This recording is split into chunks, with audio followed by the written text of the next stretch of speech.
বিসমিল্লাহির রহমানির রহিম। ন্যাশনাল কলেজের অনলাইন ভিত্তিক শিক্ষা কার্যক্রমে তোমাদের আবারও স্বাগত। প্রিয় শিক্ষার্থীরা, আশা করছি তোমরা সবাই ভালো আছো। আর আজকের লাইভ ক্লাসে প্রয়োজনীয় সকল সরঞ্জামের দিক নিয়ে তোমরা প্রস্তুত আছো।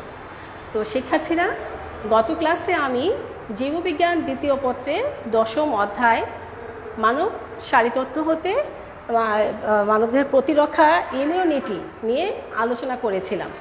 তো শিক্ষার্থীরা, ক্লাস শুরু করার আগেই তোমাদেরকে আমি একটু অবগত করতে যাচ্ছি যে গত ক্লাসে আমি আমাদের নেটের প্রবলেম হওয়ার কারণে ক্লাসের শেষ অংশটুকু আমি তোমাদের বোঝাতে পারিনি, কেটে গিয়েছিল।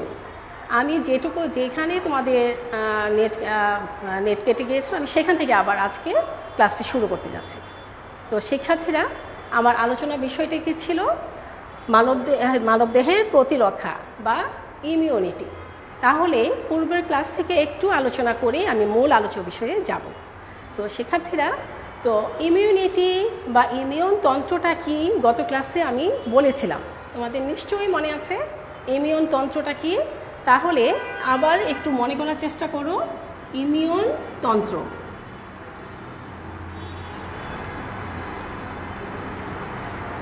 বিভিন্ন ধরনের রোগ জীবাণু থেকে দেহকে রক্ষা করার জন্য আমাদের দেহের ভিতরে একটি জটিল ব্যবস্থাপনা আছে।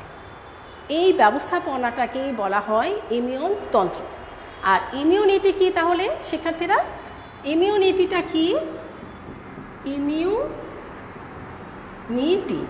শিক্ষার্থীরা, ইমিউনিটি হচ্ছে যে একটা প্রক্রিয়া, অর্থাৎ যে প্রক্রিয়ার মাধ্যমে বিভিন্ন ধরনের জীবাণুগুলো যে আমাদের দেহে প্রবেশ করে, সেই জীবাণুগুলো যেন প্রবেশ করতে না পারে তার জন্য যে প্রতিরোধ ব্যবস্থাটা গড়ে তোলা হয়, সেই যে ব্যবস্থাটা যে কোনোভাবে যেন জীবাণুটাকে প্রতিহত করার পদ্ধতিটাই হলো ইমিউনিটি।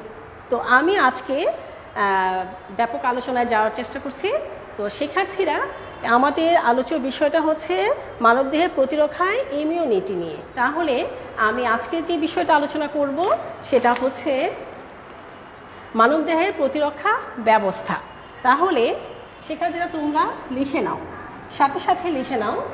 আমি আজকে যে অংশটা আলোচনা করব খাতায় লিখে ফেলো। মানবদেহের শিক্ষার্থীরা, এটা হচ্ছে প্রতিরক্ষা ব্যবস্থা। মানবদেহের প্রতিরক্ষা ব্যবস্থা, প্রতিরক্ষা ব্যবস্থা, এটাই হচ্ছে আমার আজকে আলোচ্য বিষয়।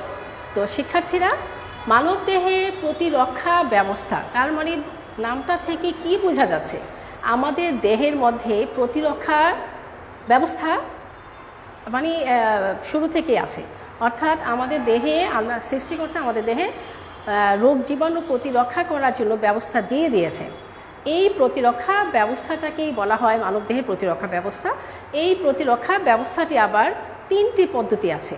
তো শিক্ষার্থীরা, রোগ ব্যাধির হাত থেকে রক্ষা পাওয়ার জন্য মানবদেহে আমাদের 3টি ব্যবস্থা আছে। এই ব্যবস্থাটিকে বলা হয় কি? প্রতিরক্ষা ব্যবস্থা। এই 3টি ব্যবস্থার প্রথম ব্যবস্থাটি হলো প্রথম প্রতিরক্ষা ব্যবস্থা। প্রথমটিকে বলা হয় প্রথম প্রতিরক্ষা ব্যবস্থা। তাহলে শিক্ষার্থীরা, আমি আজকে প্রথম প্রতিরক্ষা ব্যবস্থাটা নিয়ে আলোচনা করব। তারপরে আছে দ্বিতীয় প্রতিরক্ষা ব্যবস্থা, তারপরে আছে তৃতীয় প্রতিরক্ষামূলক ব্যবস্থা। তাহলে শিক্ষার্থীরা, আজকে আমি যেটা আলোচনা করব সেটা হচ্ছে প্রথম প্রতিরক্ষা ব্যবস্থা। শিক্ষার্থীরা, আমি গত ক্লাসেও লিখেছিলাম যে প্রথম প্রতিরক্ষা ব্যবস্থা, দ্বিতীয় প্রতিরক্ষা ব্যবস্থা, 3টা ব্যবস্থার মাধ্যমে আমাদের দেহের বাইরে থেকে যে রোগ জীবাণুগুলো আমাদের দেহে প্রবেশ করছে সেটাকে প্রতিহত করে 3টা ব্যবস্থা আছে। সেই ব্যবস্থাগুলোকে 1 নম্বরটা হচ্ছে প্রথম প্রতিরক্ষা ব্যবস্থা, দ্বিতীয়টা হচ্ছে দ্বিতীয় প্রতিরক্ষা ব্যবস্থা বলা হয়, আরেকটা হচ্ছে 3 নম্বরটাকে বলা হচ্ছে তৃতীয় প্রতিরক্ষামূলক ব্যবস্থা, তৃতীয় প্রতিরক্ষা ব্যবস্থা।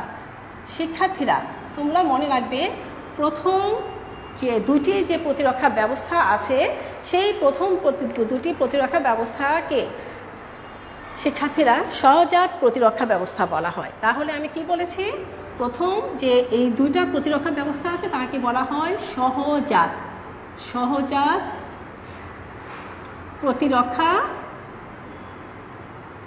প্রতিরক্ষামূলক ব্যবস্থা। তাহলে প্রথমটা হচ্ছে প্রথম দুইটা 1 নাম্বার এবং 2 নাম্বার যে ব্যবস্থা আছে সেই দুইটা ব্যবস্থাকে সহজাত প্রতিরক্ষামূলক ব্যবস্থা বলা হয়। এখন প্রশ্ন হলো সহজাতটা কি? তো শিক্ষার্থীরা আর তৃতীয় প্রতিরক্ষামূলক ব্যবস্থা যেটা সেটাকে বলা হয় সেটাকে অর্জিত প্রতিরক্ষা। তোমরা মনে রাখবে এটা হচ্ছে অর্জিত প্রতিরক্ষা, অর্জিত প্রতিরক্ষা প্রতিরক্ষামূলক ব্যবস্থা। তো শিক্ষার্থীরা এখন তোমাদেরকে জানতে হবে যে সহজাত প্রতিরক্ষামূলক ব্যবস্থা বলতে আমরা আসলে কি বুঝি। সহজাত বুঝতেই পেরেছ, এটা বংশগতভাবে এটা আমাদের কিভাবে আসে সহজাত প্রতিরক্ষা, অর্থাৎ মানবদেহের যে প্রতিরক্ষা বা অনাক্রম্যতা অমরার মাধ্যমে প্রাপ্ত।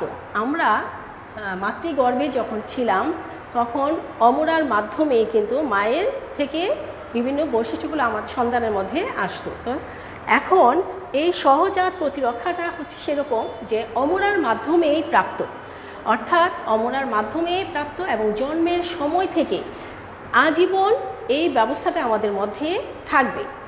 সেটা অমরার মাধ্যমেই আমরা পেয়ে থাকি এবং মাতৃগর্ভে অমরার মাধ্যমে পেয়ে থাকি এবং জন্ম হওয়ার পর থেকে আজীবন এই ব্যবস্থাটা আমাদের মধ্যে উপস্থিত থাকবে এবং প্রতিরক্ষার ক্ষেত্রে দ্রুত কার্যকরী হবে এবং সেই ব্যবস্থাটাকে বলা হয় সহজাত প্রতিরক্ষামূলক ব্যবস্থা।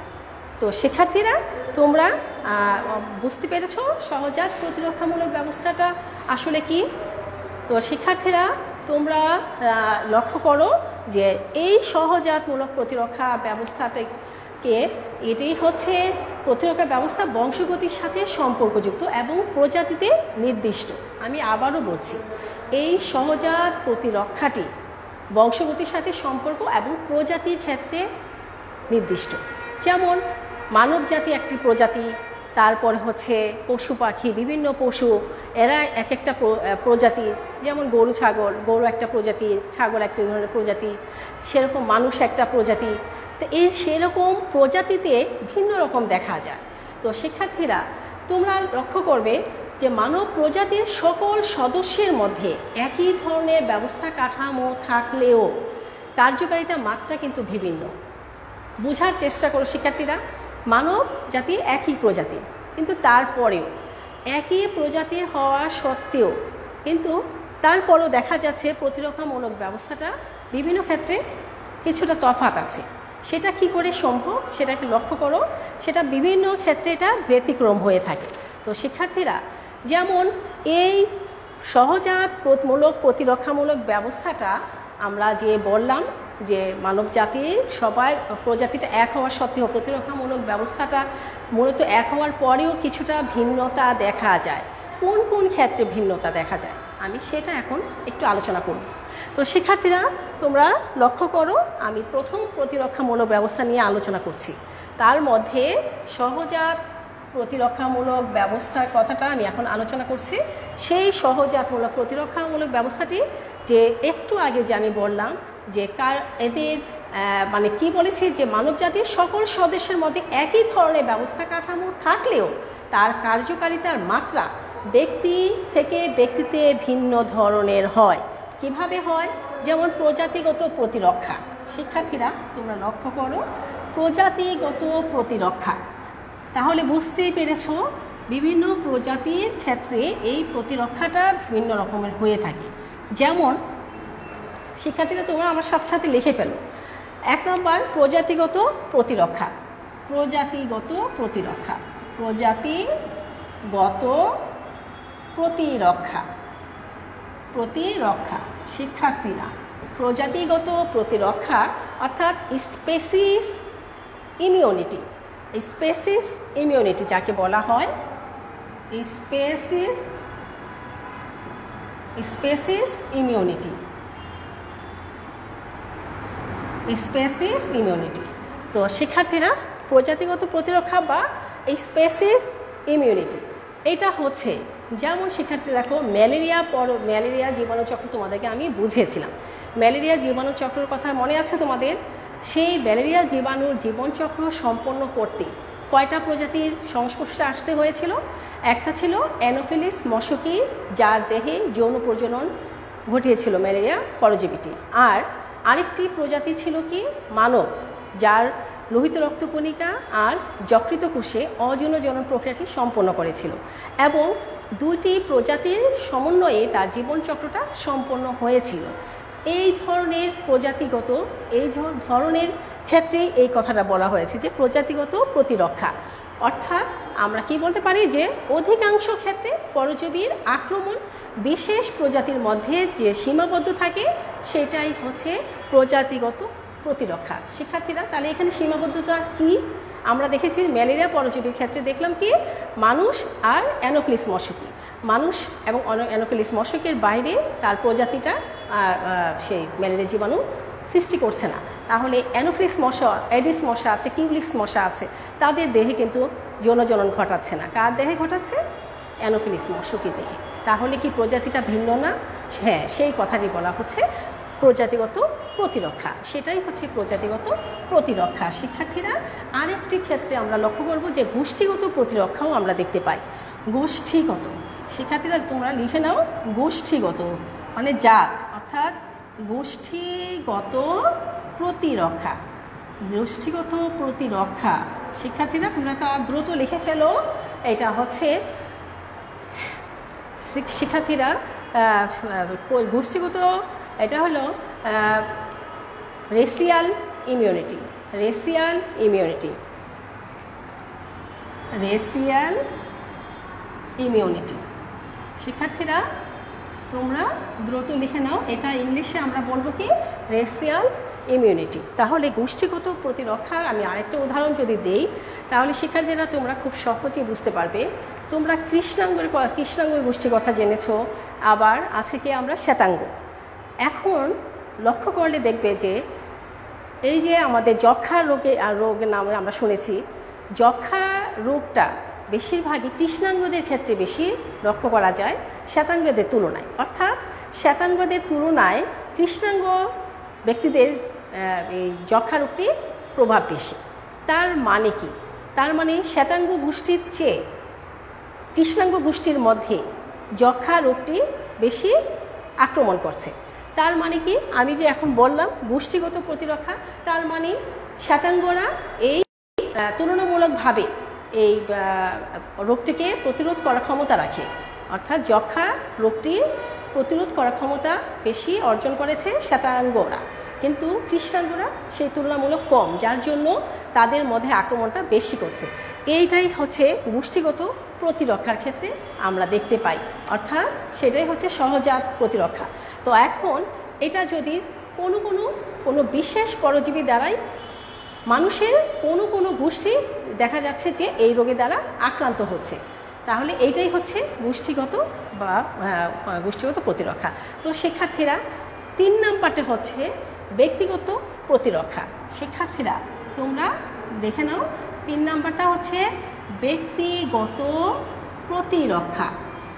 শিক্ষার্থীরা তোমরা দ্রুত লিখে ফেলো, এগুলো প্রত্যেকটা সংজ্ঞা আসে। ব্যক্তিগত প্রতিরক্ষা বা ইন্ডিভিজুয়াল ইমিউনিটি।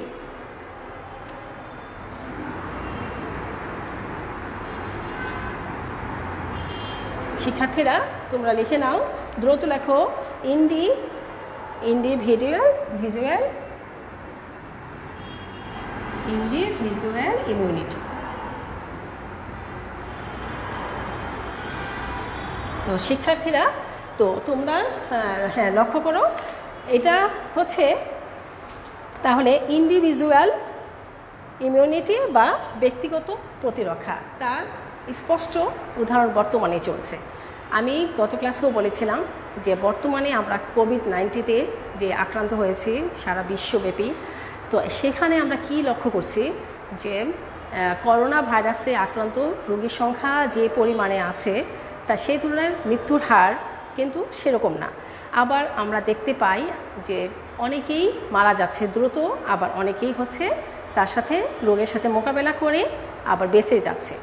এইটা হচ্ছে ইন্ডিভিজুয়াল ইমিউনিটি, অর্থাৎ ব্যক্তিগত প্রতিরক্ষা। অর্থাৎ ব্যক্তিগতভাবে সবাই মানুষ, কিন্তু তারপরেও ব্যক্তিগতভাবে যার প্রতিরোধ ক্ষমতাটা বেশি সে রোগের সাথে মোকাবেলা করে বেঁচে যাচ্ছে।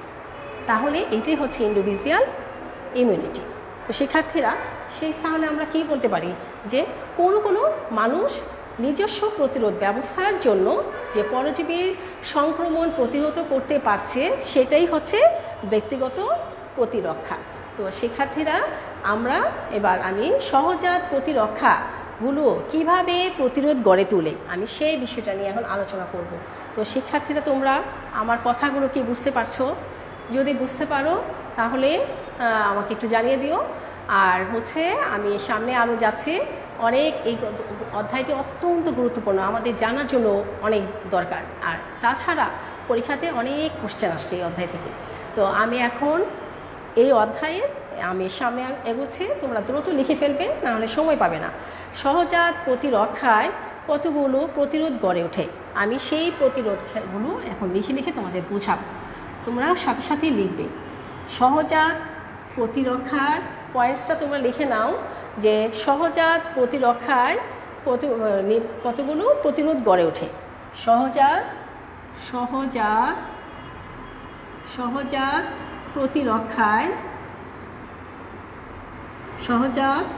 প্রতিরক্ষায় শিক্ষার্থীরা দ্রুত লেখো। সহজাত প্রতিরক্ষা কতগুলো প্রতিরোধ গড়ে তোলে, কতগুলো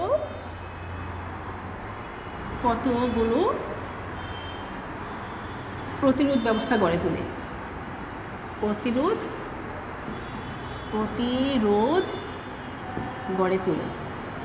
গড়ে তোলে। আমি পর্যায়ক্রমে কি প্রতিরোধ ব্যবস্থা গড়ে তোলে সেগুলো আমি তোমাদের ব্যাখ্যা দেওয়ার চেষ্টা করছি। শিক্ষার্থীরা আমি কি বলেছি যে সহজাত, তোমরা বুঝতেই পেরেছো, মাতৃগর্ভে থাকা অবস্থায় কি বলেছিলাম, অমরার মাধ্যমে প্রাপ্ত এবং জন্মের পর থেকে আজীবন যেই প্রতিরোধ ব্যবস্থাগুলো আমাদের দেহের মধ্যে থেকে যায় এবং সময় মতো এবং স্বতঃস্ফূর্তভাবে রোগ প্রতিরোধ করার ক্ষেত্রে গুরুত্বপূর্ণ অবদান রাখে, সেটাই হচ্ছে সহজাত প্রতিরক্ষা। তো আমি কিন্তু সেই সহজাত প্রতিরক্ষার কিভাবে এই সহজাত প্রতিরক্ষাগুলো প্রতিরোধ গড়ে তোলে সেইটাই আমি এখন আলোচনা করছি। শিক্ষার্থীরা 1 নম্বর পয়েন্টস হিসেবে তোমরা লিখতে পারো, সেটা হচ্ছে যেমন প্রতিবন্ধক, অর্থাৎ ব্যারিয়ার্স।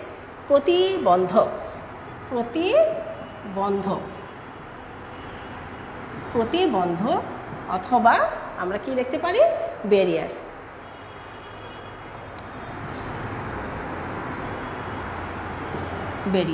তো শিক্ষার্থীরা এখন তোমরা লক্ষ্য করো প্রতিবন্ধক বা ব্যারিয়ার্সটা আসলে কি। প্রতিবন্ধক বুঝতেই পেরেছো, প্রতিবন্ধকটা কি। সেখানে হবে কি যে দেহের যদি আমরা দেখব যে আমাদের কিছু প্রতিবন্ধক আছে, সেগুলো কি হয়, সেটা টিস্যু, আমাদের প্রতিবন্ধক কিছু টিস্যু আছে, সেই টিস্যুগুলো আমাদের প্রতিবন্ধক হিসেবে কাজ করে। যেমন ত্বক, পুষ্টিক নালী আছে, শ্বসনতন্ত্র আছে, তারপরে আমাদের আবার জনননালী প্রাচীর, এছাড়াও আছে আমাদের শ্বসনতন্ত্র, পুষ্টিক নালী, এই বিভিন্ন অংশগুলো আমাদের প্রতিবন্ধক হিসেবে কাজ করে। তো শিক্ষার্থীরা তোমরা লিখেছো, দ্রুত লিখে ফেলো শিক্ষার্থীরা। হ্যাঁ, তারপরে 2 নম্বর পয়েন্টসটা তোমরা লক্ষ্য করো, সেটা হচ্ছে প্রদাহ। অর্থাৎ তোমরা বুঝতেই পেরেছো প্রদাহটা কি। প্রদাহ অর্থাৎ ঘা হয় আমাদের, অর্থাৎ ইনফ্ল্যামেশন।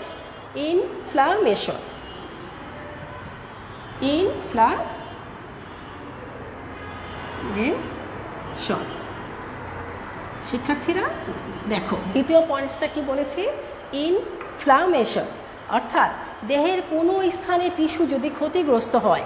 প্রদাহ বলতে আমরা কি বুঝি, আমাদের টিস্যু যদি কোনো কারণে ক্ষতিগ্রস্ত হয়,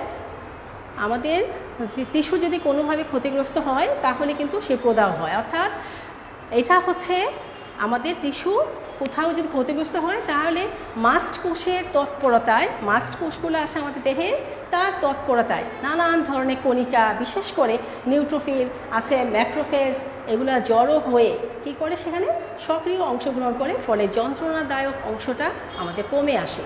তোমরা শিক্ষার্থীরা বুঝতে পেরেছ, আমাদের বিভিন্ন সময় আমাদের ত্বকের মধ্যে প্রদাহ সৃষ্টি হয়, তখন আমাদের দেহে যে মাস্ট কোষগুলো আছে সেগুলো কি করে শিক্ষার্থীরা, সেই মাস্টগুলোকে তৎপরতায় নানান ধরনের কণিকা আছে আমাদের, বিশেষ করে কণিকাগুলোর মধ্যে আছে যেমন নিউট্রোফিল আছে, ম্যাক্রোফেজ, এইগুলো সেই ক্ষত স্থানে জড়ো হয়ে যায়। জড়ো হওয়ার পরে সেই জড়ো স্থানে তারা সক্রিয় অংশগ্রহণ করে, আর অংশগ্রহণ করার কারণেই আমাদের ব্যথাটা কিছুটা কমে আসে। এইটা হচ্ছে প্রদাহ। শিক্ষার্থীরা এরপর আছে কমপ্লিমেন্ট। 3 নাম্বারটা হচ্ছে কমপ্লিমেন্ট।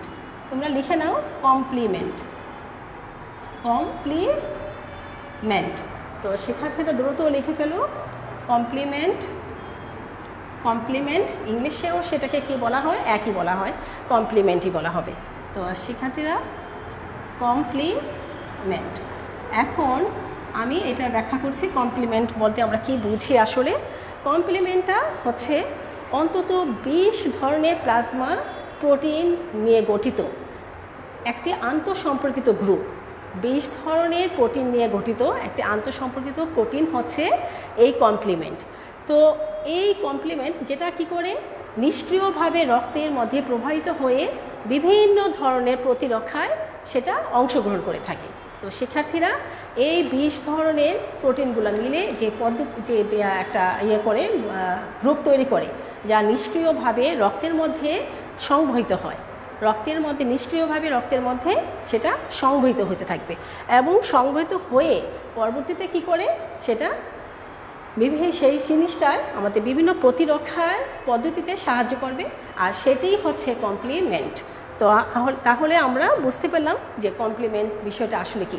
তো এই কমপ্লিমেন্ট যদি সক্রিয় হয় তাহলে অণুজীবের কোষ ঝিল্লিতে এরা আটকে থেকে নিউট্রোফিল আর ম্যাক্রোফেজ কোষ ভক্ষণে সহযোগিতা করবে। কিন্তু যদি এই কমপ্লিমেন্ট নিষ্ক্রিয় থাকে সেই ক্ষেত্রে সেগুলো কি করবে, তখন কি করবে, কোষ ধ্বংসে অংশগ্রহণ করবে। এই হচ্ছে এটা কমপ্লিমেন্টের কাজ। শিক্ষার্থীরা এরপরে আসি আমরা ইন্টারফেরন। 4 নাম্বার হচ্ছে ইন্টারফেরন। শিক্ষার্থীরা তোমরা দ্রুত লিখে ফেলো ইন্টারফেরন। ইন্টারফেরন কাকে বলে দেখবা বিগত বছরে এই কোশ্চেনটা অনেকবার আসছে। 2 নাম্বারে অনুধাবন, কখনো জ্ঞানমূলক, বেশিরভাগই অনুধাবন হিসাবে এটা আসে। ইন্টারফেরন কি, তাহলে তোমরা লিখে নাও। ইন্টারফেরনটা হচ্ছে সহজাত প্রতিরক্ষার কতগুলো যে প্রতিরোধ ব্যবস্থা গড়ে তুলে, তার একটা ধাপ হচ্ছে ইন্টারফেরন। এই ইন্টারফেরন আমি সেটা ইংলিশে তোমরা লিখে নাও, ইংলিশ টার্মগুলোর সাথে লিখে রাখবা ইন্টারফেরন। শিক্ষার্থীরা ইন্টারফেরনটা তোমাদের জানা খুবই জরুরি। ইন্টারফেরন কাকে বলে পরীক্ষাতে প্রায় সময় আসে। তো ইন্টারফেরনটা হচ্ছে ভাইরাস আক্রান্ত হওয়ার প্রতিক্রিয়া হিসাবে এবং ভাইরাসের বংশবৃদ্ধিতে ব্যাঘাত ঘটাতে কি হয়, আমাদের যেই কোষটার মধ্যে ভাইরাস আক্রমণ করেছে সেই কোষের মধ্যে সেই বিশেষ ধরনের ক্ষুদ্র গ্লাইকোপ্রোটিন উৎপন্ন হবে এবং সেখান থেকে ক্ষরিত হবে। এই যে উৎপন্ন হলো এবং ক্ষরিত হলো সেটাই হচ্ছে ইন্টারফেরন। শিক্ষার্থীরা এটা পরীক্ষাতে আসে। আমি আবারও বলছি, আমাদের দেহের কোষগুলো আমাদের যখন ভাইরাস আমাদের আক্রমণ করে, তখন কি হয়, আক্রান্ত কোষের মধ্যে যখন ভাইরাস আক্রমণ করে তখন এই আক্রান্ত কোষ থেকে বিশেষ ধরনের ক্ষুদ্র গ্লাইকোপ্রোটিন উৎপন্ন হয়। সেই আক্রান্ত কোষটা থেকে, অন্য কোনো কোষ থেকে না শিক্ষার্থীরা, আক্রান্ত কোষ থেকে ক্ষুদ্র গ্লাইকোপ্রোটিন নামক বিশেষ ধরনের কোষ উৎপন্ন হয় এবং সেটা তার আশেপাশে কোষের মধ্যে ছড়িয়ে পড়ে। তো এই যে ছড়িয়ে পড়লো, উৎপন্ন হয় এবং ক্ষরিত হয়, এই ক্ষরিত হওয়ার এবং উৎপন্ন হওয়ার প্রক্রিয়াটাই হচ্ছে ইন্টারফেরন। এগুলা কি করে, এইভাবে এরা যে কোনো দেহকোষগুলোকে রক্ষা করার জন্য সাহায্য করে। এটাই হচ্ছে ইন্টারফেরন। পরবর্তীটা হচ্ছে সহজাত ও মারণ কোষ। শিক্ষার্থীরা 5 নম্বরটা লিখে রাখো, সহজাত ও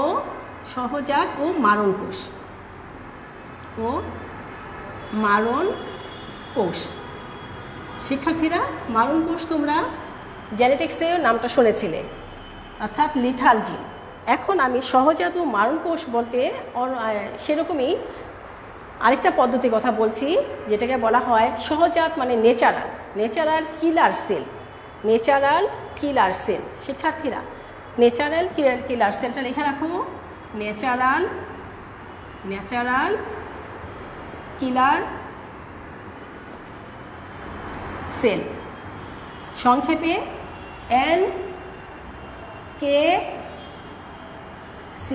NK সেলও বলা হয়, NKC বলা যায়। তো ন্যাচারাল কিলার সেল।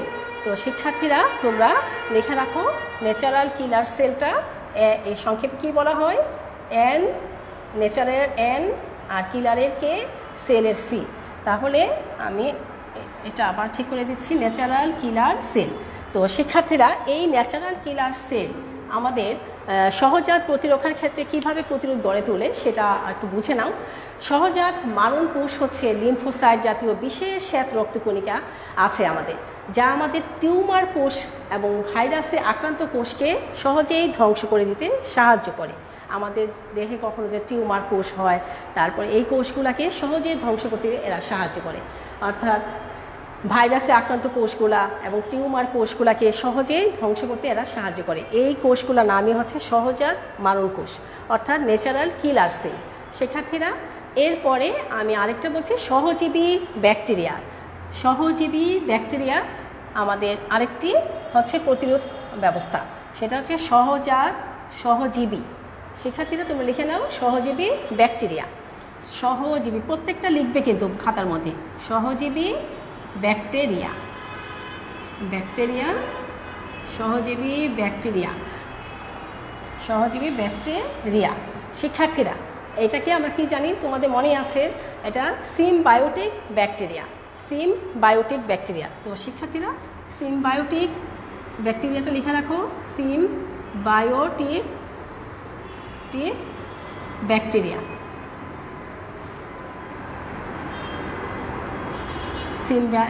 ব্যাকটেরিয়া। তো শিক্ষার্থীরা তো সহজীবী ব্যাকটেরিয়ার অপর নাম হচ্ছে সিমবায়োটিক ব্যাকটেরিয়া। তো এখন সহজীবী তো তোমরা জানো, সিম্বায়োসিস কথা তোমরা পড়েছিলে, কোথায় পড়েছিলে? হাইডাতে পড়েছিলে। তো সহজীবী মানে দুটি জীব পরস্পর সান্নিধ্যে থাকবে এবং কেউ কারোদের অপকারিত হবে না, কিন্তু পরস্পরের সহযোগিতার ভিত্তিতে তাদের সম্পর্কটা গড়ে তুলবে, সেটা ছিল সহজীবী। এখানে হচ্ছে সহজীবী ব্যাকটেরিয়া বা সিমবায়োটিক ব্যাকটেরিয়া। তো আমরা কি বলবো শিক্ষার্থীরা, মনে রাখবে যে পরিপাক তন্ত্র, ত্বক এবং নারীদের যে জনন তন্ত্র আছে, সেখানে অসংখ্য ব্যাকটেরিয়া স্থায়ীভাবে বসবাস করে। আমি কি বলেছি? প্রজনন তন্ত্র, তারপরে হচ্ছে আমাদের পরিপাক তন্ত্র, তারপরে হচ্ছে ত্বক, তারপরে হচ্ছে নারীদের যে প্রজনন তন্ত্র, এখানে কিছু ব্যাকটেরিয়া আছে। হ্যাঁ, এখানে কিছু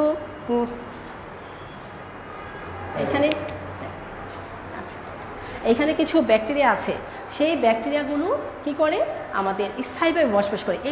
এই সব ব্যাকটেরিয়া কিন্তু মোটেও কোনো ক্ষতিকর না, এটা আমাদের উপকারী ব্যাকটেরিয়া, স্থায়ীভাবে বসবাস করছে আমাদের উপকার করার স্বার্থে। তো শিক্ষার্থীরা এই ব্যাকটেরিয়াগুলো যেমন কোলনে আমাদের উপকার কিছু ব্যাকটেরিয়া আছে, কোলন ব্যাকটেরিয়া, সেগুলো কিন্তু কি করে? এরা ভিটামিন বি ও কে সংশ্লেষণ করে এবং কিছু অণুজীব রাসায়নিক পদার্থগুলো ক্ষরণ করে এবং অনুপ্রবিষ্ট জীবাণু বৃদ্ধিটাকে খুব সহজে এরা রোহিত করে। এভাবে ব্যাকটেরিয়াগুলো আমাদের সাহায্য করছে। তাহলে এইটা হচ্ছে সহজাত প্রতিরোধের সহজীবী ব্যাকটেরিয়া বা সিমবায়োটিক ব্যাকটেরিয়া। তো শিক্ষার্থীরা এখন আমাদের তাহলে আমরা কি জানলাম যে এক এবং 2 নাম্বারটা হচ্ছে সেটা কি ছিল? সেটা হচ্ছে সহজাত প্রতিরক্ষা। আরেকটা প্রতিরক্ষা হচ্ছে 3 নাম্বার, যেটা পয়েন্ট বলছিলাম, সেটা হচ্ছে প্রতিরক্ষামূলকের 3 নাম্বার ব্যবস্থাটা হচ্ছে অর্জিত প্রতিরক্ষা, যেটা আমরা অর্জন করে নিই পরবর্তীতে। অর্থাৎ আমরা আমাদের যে শিশুকাল থেকে বেড়ে ওঠার সময় নানা রকম প্রতিকূল পরিবেশে যখন আমরা আসি, তখন প্রথম আমরা সহ্য করতে পারি না, পরে একসময় কিন্তু সেটা আমাদের দেহের সাথে অ্যাডজাস্ট করে নেয়। সেটাই হচ্ছে অর্জিত প্রতিরক্ষা। তো শিক্ষার্থীরা আমার সময় প্রায় শেষের দিকে। আসলে এই অধ্যায়টা অনেক বোঝাতে তোমাদের আরও অনেক সময়ও লাগবে, তারপরেও আমি একটু বলছি যে অর্জিত প্রতিরক্ষাটা আমি আজকে আরেকটু আলোচনা করছি। সহজাত প্রতিরক্ষা গেল, এবার আমি অর্জিত প্রতিরক্ষা আর আছে অর্জিত প্রতিরক্ষা। শিক্ষার্থীরা এই অর্জিত প্রতিরক্ষাটা একটু বোঝানো, আগামী ক্লাসে আমি প্রতিরোধমূলক ব্যবস্থাগুলো নিয়ে আলোচনা করব। তাহলে অর্জিত প্রতিরক্ষা, তো শিক্ষার্থীরা এরপরে হচ্ছে 2 নম্বর ছিল এটা সহজাত প্রতিরক্ষা, এবার হচ্ছে অর্জিত প্রতিরক্ষা। অর্জিত প্রতিরক্ষা, প্রতিরক্ষা শিক্ষার্থীরা, তো এটা হচ্ছে অ্যাকোয়ার্ড ইমিউনিটি।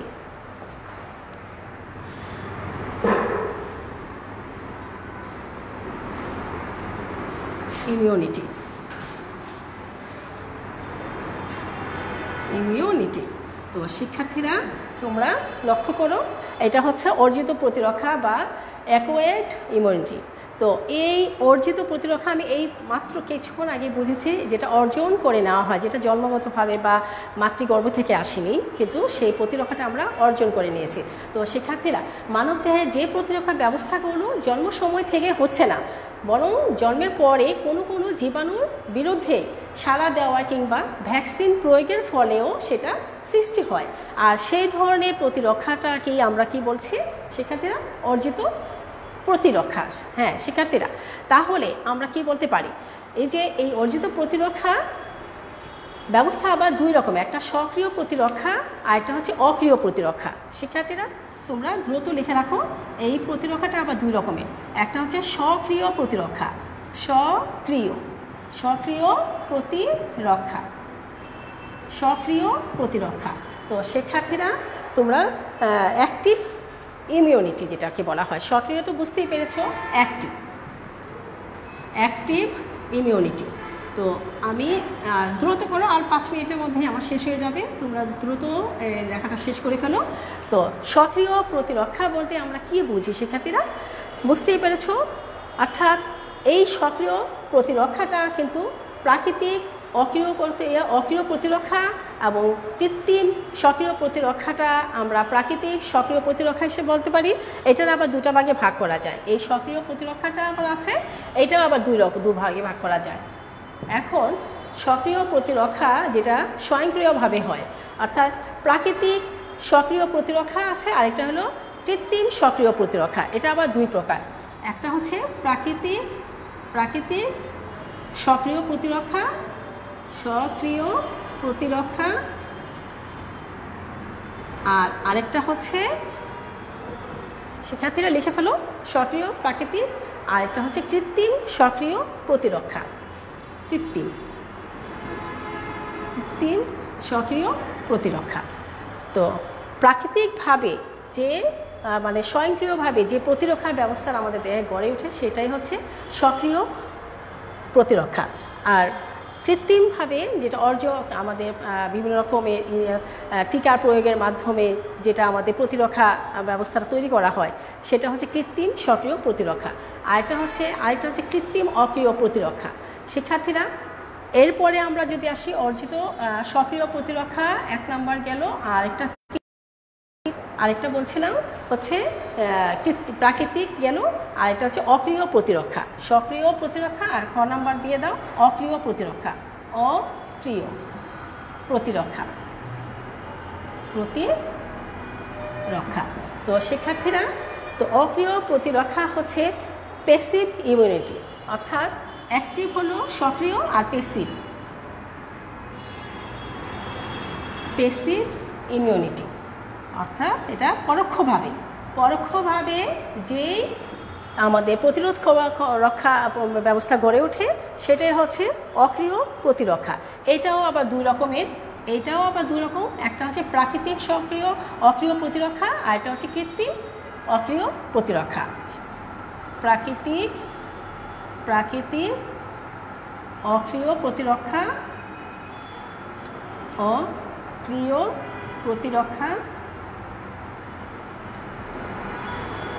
অক্রিয় প্রতিরক্ষা, আর এটা হচ্ছে প্রাকৃতিক, আর এটা হচ্ছে কৃত্রিম অক্রিয় প্রতিরক্ষা।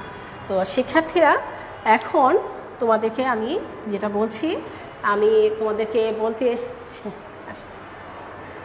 হ্যাঁ এই হচ্ছে আমার আজকের অংশটুকু। আমি তোমাদেরকে বলেছিলাম যে প্রথম, দ্বিতীয়, তৃতীয় 3টি প্রতিরক্ষামূলক আমাদের ব্যবস্থা আমাদের দেহের মধ্যে আছে। তো প্রথম আর দ্বিতীয় দুইটাকে প্রতিরক্ষামূলককে বলা হচ্ছে, এটা হচ্ছে সহজাত প্রতিরক্ষা, আর তৃতীয় নম্বরটাকে বলা হচ্ছে অর্জিত প্রতিরক্ষা। তো প্রথম প্রতিরক্ষার বিভিন্ন অংশগুলো নিয়ে আমি আগামী ক্লাসে আলোচনা করব। সেখানে আছে আমাদের প্রথম ধাপ, দ্বিতীয়, তৃতীয়, এইভাবে 3টা ভাগে ভাগ করা হয়েছে। আমি আগামী ক্লাসে ওই উক্ত অংশটা নিয়ে আলোচনা করব। তোমরা ততক্ষণে বইটা ভালো করে পড়বে, জানার চেষ্টা করবে, নিজেরা বুঝবে, তাহলে আমার ক্লাসগুলো বুঝতে সহজ হবে। তো শিক্ষার্থীরা, আজ তাহলে এই পর্যন্ত। তোমরা সবাই ভালো থাকবে, সুস্থ থাকবে, এই আশা করে আমি আমার আজকের ক্লাসটুকু এখানে শেষ করছি। ধন্যবাদ।